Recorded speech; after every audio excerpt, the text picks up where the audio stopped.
Mike Matheson has a year left on his contract.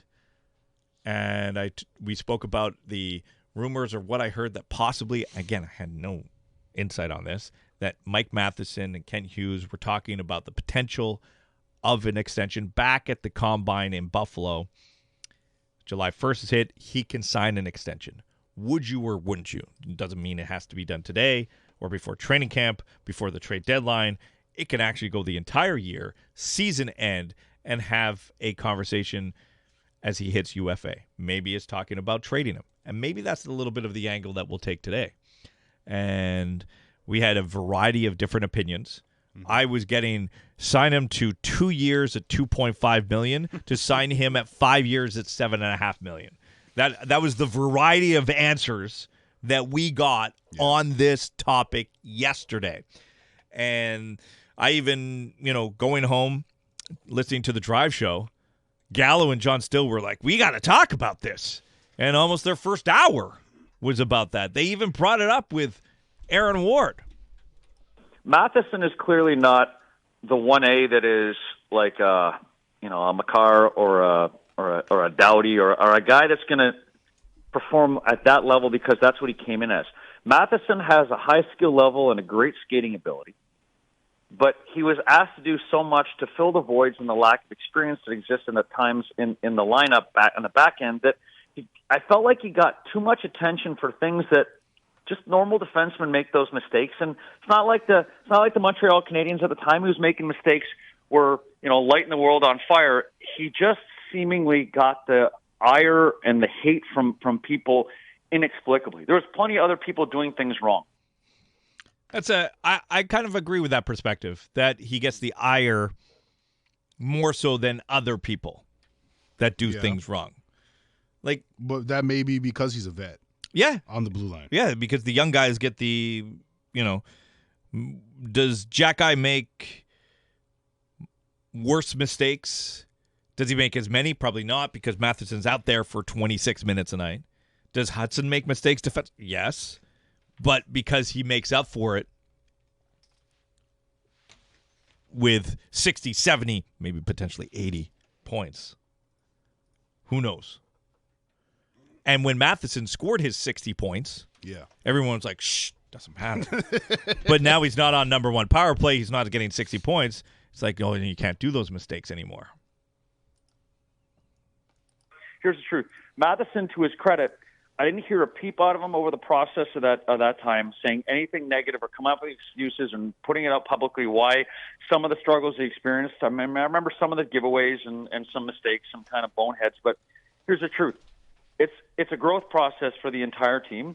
And for him, much like young guys have to get accustomed to game, Matheson was put in a role that is greater than he's ever experienced before. So therefore, he has to grow into that role. And I think that the trials and tribulations he experienced will help him going forward. So for me, I'm a fan of Matheson. I think he's a stabilizing force. He's kind of multifaceted that if you have a line that's out there that's highly skilled and they got a high level of speed, I'm going to put him out there. If I got a line that needs to be neutralized because they got some physicality, Matheson still has that element to his game. So I'm actually, from a focal standpoint of watching defensemen, a fan of Matheson's, and I knew that he'd kind of roll out of it and get out of whatever kind of slump he had for a short period of time last year.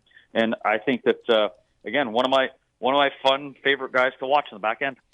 So there you go. That's Aaron Ward, a former defenseman in the National Hockey League, 3-time Stanley Cup winner, with his perspective on Mike Matheson and kind of giving the show of appreciation. He's not answering the question because you can appreciate him, like him, and see what you want to do with him. Doesn't mean you're going to extend him. And that was the question yesterday. Mm-hmm. So I guess I'm going to go a different direction. It's not even a question, but I know we got this a lot yesterday. It was, no, you're going to have to move on. So how do you move on from Matheson? The clear direction, if you're going down that path, would be trade, would it not be? Yeah, you would want to get some value for him, I would think. Yeah. So if you don't think he's good enough for your team and your blue line, what kind of return can you expect for Matheson at the trade deadline if he only has 1 year left? It's a bit of an open-ended question because yesterday, a lot of the texts were like, you got to use him to go get that second C. Yeah. But if he's good enough to get you your second C, why don't you want him? Well, I don't think Struble or Jack-Eye have enough clout via trade to go get that second C that you want. So you'd have to live into prospects and plus, right? So everybody's telling me, no, you keep them, and then you move on from Matheson to try and get that second-line center. You look at an asset like Logan Mailloux. Did it get you the second-line center? No, it got you some depth scoring in Bolduc. So what? It's kind of like on a two-prong. I'm not saying you knew to, but how do you deal with the end of the contract here of Matheson if your choice is not to explore re-signing? Maybe your choice is to re-sign, and then you're nowhere close to each other's money or term. You have your drawing line, and you're like, I want Matheson, but only for 2 more years. I'll give him $5 million. I'm good like that. But if he wants 4 years, I can't do it, so I'm going to explore the trade.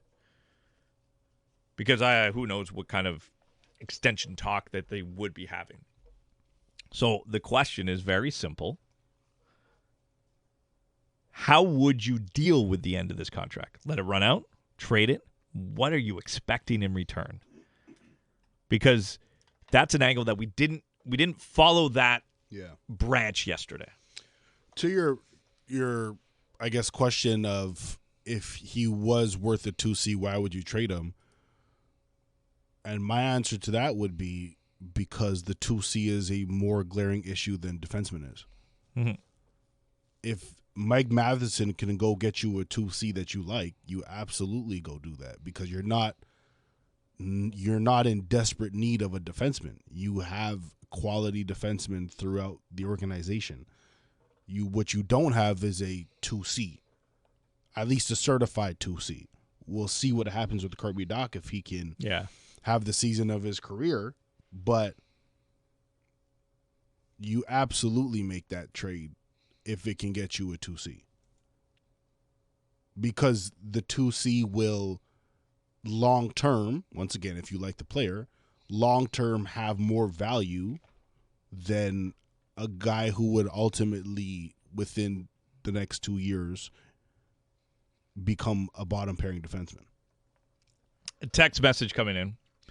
People in this fan base never cease to amaze me. You have a loud minority that absolutely hate Matheson and say he's a terrible defenseman, and then these are all the same people that think you could fetch a second-line center.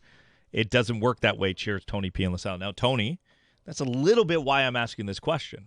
And I'm a proponent of understanding what the vocal negative minority is. That is a term I've used many times, that when people want to be negative, they're more vocal. When you want to be positive, people are not very vocal positive. It's just when you're happy, you usually just shut up and you continue on your day. But when you're unhappy, you're vocal about it.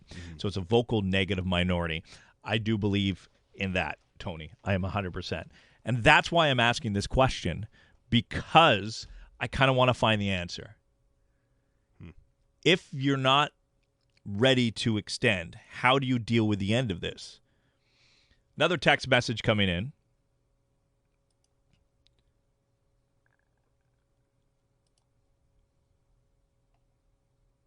And this one coming in from, I got no name on this one. I wish you would shut up with your impatience about the second C already. Well, I don't think I'm impatient about the second C. And shut up's kind of harsh, but that's okay. I'm reading your text because I want to get to it. I think that the fan base really felt that this summer and this draft and free agency was going to land the 2C. They kind of freed up some money. They had some space. And instead they went the defenseman route with Noah Dobson and kind of spent a lot of money right there. And they tried to get that 2C. They investigated, but the price tag was too much for them. And now it lands onto the patience of Kirby Dach. Can he be that guy? Or does Newhook have to do it again? Or is someone going to play out of position? I would say that my impatience is not about a 2C. It's about who's going to play with Demidov. Ideally, you want it to be a center. But if I have impatience, it's not about having that center. I think the fan base has an impatience about the second line center, 100%. And that's not even a vocal negative minority. That is a positive fan. Everybody wants to see, because they don't want to see Jake Evans playing second line center. Is Owen Beck and Kapanen, Michael Hayes, are they ready? I don't think any of them are ready to play a role that potentially could be down a line of a second line center. Yeah. So the impatience is more a global thing. But for me, my impatience is who's going to play with Demidov, and I just don't know. And I guess that it's not even impatience; it's just the world of the unknown at 11-6-90. And there's no rush at all because the team, we're not there just yet. What's the rush to get the second line center this year? I think the rush from the fan base is because they made the playoffs last year, and when you make the playoffs, you want to see the next step. Of course. And I'm telling you, the Canadians. And I've said this. I said this when they made the playoffs, Luca. And they made the playoffs as one of the youngest teams ever to make the playoffs. Yeah. This team might be worse in the standings next year, but making a step forward. It's very hard to look at it that way because everything's based on wins and losses and points in the standings. Yeah. But as a whole, the team might get better even if they have 5 less points than they did last year. Injuries, runs, gold. Like, Sam Montembeault goes down right now. Canadians are in a whole lot of hurt. You've got Dobesh, very unproven. Kokkonen, they come in, never really been an established starter. There's, what happens if something happens to Lane Hudson, Nick Suzuki, which nothing has ever happened to them. Changes the dynamic and could be the difference but does that make them not progressing forward towards the goal? So yes, there is no rush, but I think as an overall fan base, you see playoffs, you want playoffs again, and you actually want them to be not a wild card team, maybe a top 3 team. It's going to be tough in this division, but Canadians are definitely a team on the way up. Of course. So when you don't see the up, you get mad. You really have to take that global point of view. But because they're actually likely going to be a younger team than they were last year. Yes. So they break their record of being one of the youngest teams ever to make the playoffs, and then they'll break it again next year by being even younger. Yes. But they're a young team with experience now, at least, right? That's a big key. And I love that you said that. And experience in key pivotal games down the stretch, in playoff games, that is going to be tremendous.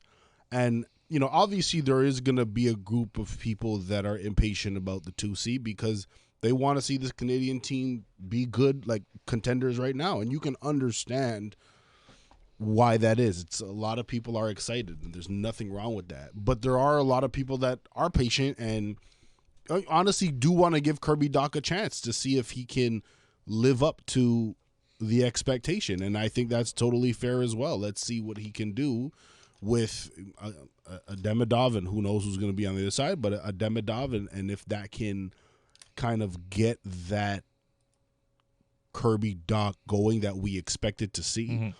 Who knows? Because, Sean, it feels like a lifetime ago, but, when he got injured the first time,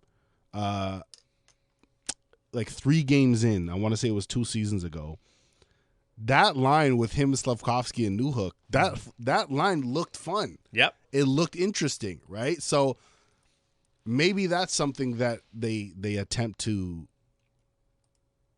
try out again this season.